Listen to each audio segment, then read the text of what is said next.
बिस्मिल्लाहिर्रहमानिर्रहीम। अस्सलाम वालेकुम स्टूडेंट्स। आज का भी हमारा जो लेक्चर है वो प्रीवियस लेक्चर से कनेक्टेड है। प्रीवियस लेक्चर में हम सुल्तान अहमद मस्जिद की एक्सरसाइज सॉल्व कर रहे थे।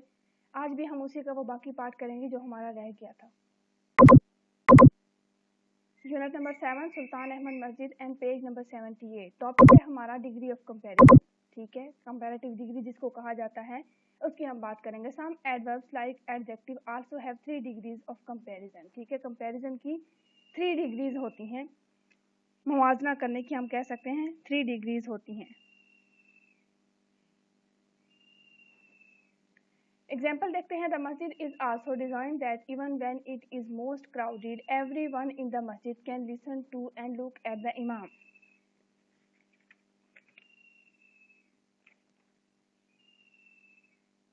ठीक है, मस्जिद का डिज़ाइन इस तरह का बना हुआ है कि बहुत ज़्यादा हजूम की सूरत में भी मस्जिद में मौजूद हर कोई इमाम की बात सुन और उसे देख सकता है। मोस्ट क्राउडेड, अब ये यहाँ पे हमारे पास डिग्री ऑफ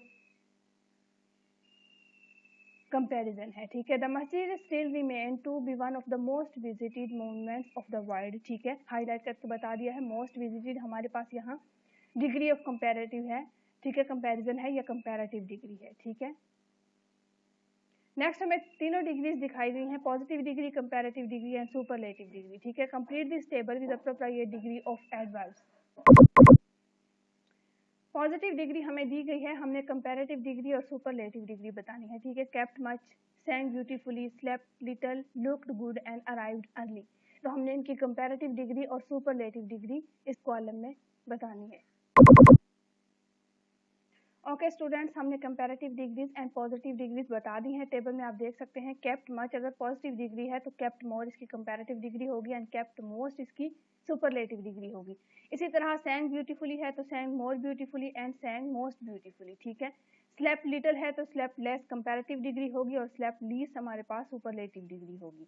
लुक्ड गुड है तो लुक बेटर हमारे पास कंपैरेटिव डिग्री होगी एंड लुक बेस्ट हमारे पास सुपरलेटिव डिग्री होगी। अराइव्ड अर्ली है तो अराइव्ड अर्लियर कंपैरेटिव डिग्री है एंड अराइव अर्लीस्ट हमारे पास सुपरलेटिव डिग्री है। ठीक है, सी पार्ट है हमारे पास। Use the above degrees of comparison in sentences as given in example. They come early this morning.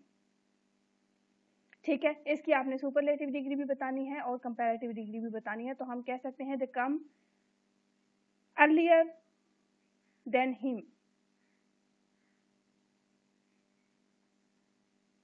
ठीक है, उसके अलावा सुपरलेटिव डिग्री हम कह सकते हैं he came earliest of all.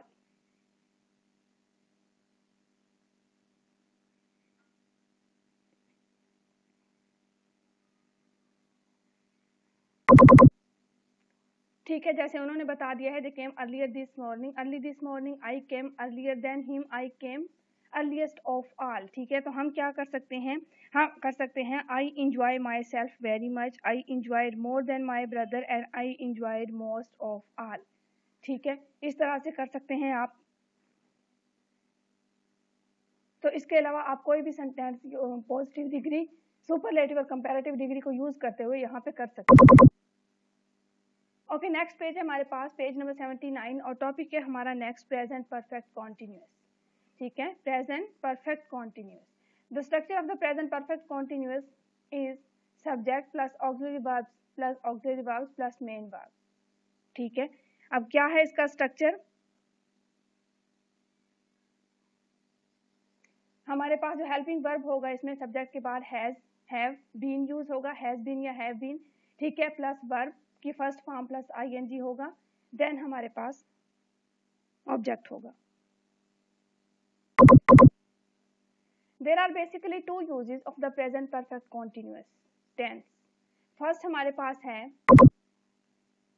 an action that has just stopped or recently stopped, और दूसरा है हमारे पास an action continuing up to now।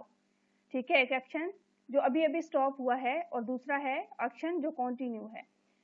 First वाले को देख लेते हैं। We use the present perfect continuous tense to talk about an action that started in the past and stopped recently. ठीक है, वो एक्शन जो पास्ट में शुरू हुआ था और अभी अभी स्टॉप हुआ है। एग्जांपल देख लेते हैं। I am tired because I have been running.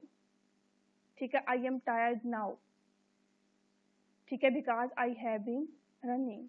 ठीक है, अब ये हमें क्या बता रहा है कि मैं अब थका हुआ क्योंकि मैं दौड़ रहा हूँ। ठीक है। नेक्स्ट है why is the grass wet now, has it been raining. ठीक है। You don't understand now because you have not been listening. ठीक है, ये हमारे पास वो एक्शन थे जो पास्ट में शुरू हुए और अभी अभी स्टॉप हुए हैं। नेक्स्ट देख लेते हैं हमारे पास, we use the present perfect continuous tense to talk about an action that started in the past and is continuing now। वो काम जो पास्ट में शुरू हुआ था और अभी भी जारी है। This is often used with for or since।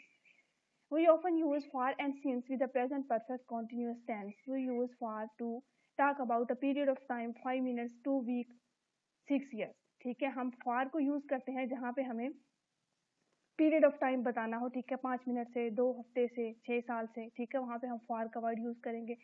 वो use since to talk about a point in past time. Point of time को बताने के लिए हम सिंस यूज करते हैं, जैसे 9 o'clock 1 January Monday etcetera.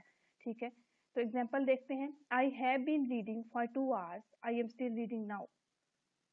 For 2 hours। ठीक है, अभी काम जारी है।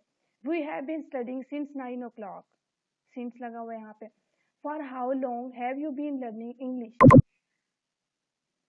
ठीक है, you are still learning now, अभी भी लर्निंग हो रही है। तो ये हमें बता रहे हैं कि जो काम पास्ट में शुरू हुए थे वो अभी कंटिन्यू है, जारी है। नेक्स्ट है हमारे पास पेज नंबर 80, पुट फॉर और सिंस इन द ब्लैंक्स। ठीक है, हमने अभी सिंस और फॉर के बारे में पढ़ा है। जहाँ हम पीरियड ऑफ टाइम बताना है वहाँ पे हम फॉर यूज करेंगे, जहाँ पे हमने पॉइंट ऑफ टाइम बताना है वहाँ पे हम सिंस यूज करेंगे। तो यहाँ पे हमें सिंस और फॉर यूज करते हुए ब्लैंक्स को फिल करना है। हाँ जी स्टूडेंट्स, हमने फॉर और सिंस को पुट कर लिया। आप देख सकते हैं I have been studying for 3 hours, period of time में फॉर यूज किया। I have been watching TV since 7 PM। Tara has not been feeling well for 2 weeks। Tara has not been visiting us since March. ठीक है, he has been playing football for a long time and he has been living a Bangkok since he left the school. ठीक है, आप देख सकते हैं हमने since और फॉर को यूज कर लिया। नेक्स्ट है हमारे पास में 5 sentences using the present perfect continuous tense and convert them into negative and interrogative sentences। Present perfect continuous का स्ट्रक्चर आप लोगों ने देख लिया है। ठीक है, सब्जेक्ट होगा, helping verb has been have been होगा, वर्ब की फर्स्ट फॉर्म प्लस ing होगा। ठीक है, उसके बाद ऑब्जेक्ट होगा। इसी स्ट्रक्चर को यूज करते हुए 5 sentences इजीली लिख सकते हैं। उसके बाद उनको नेगेटिव यानी नॉट यूज करके और इंटेरोगेटिव यानी क्वेश्चन बना के भी उनको आप लोग लिख सकते हैं। ठीक है, नेक्स्ट है हमारे पास writing skill. Write down the summary of the unit, focus on the following point. Summary लिखनी है। हिस्ट्री ऑफ मस्जिद पहले आप बताएंगे, आर्किटेक्चर बताएंगे और फिर उस मस्जिद की इंपॉर्टेंस बताएंगे जो चैप्टर हमने पढ़ा है सुल्तान अहमद मस्जिद। ठीक है, तो ये आप लोग समरी कर सकते हैं क्योंकि चैप्टर की रीडिंग आप लोगों ने प्लस ट्रांसलेशन अच्छी तरह से अंडरस्टैंड की है, तो आप समरी खुद राइट करेंगे। नेक्स्ट है हमारे पास describe in your own words the architecture of any historical place in Pakistan.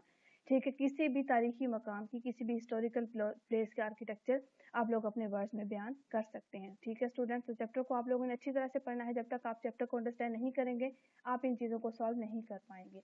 ये हमारा यूनिट नंबर 7 था, सुल्तान अहमद मस्जिद। अब हम इंशाल्लाह यूनिट नंबर 8 से अपना लेक्चर स्टार्ट करेंगे।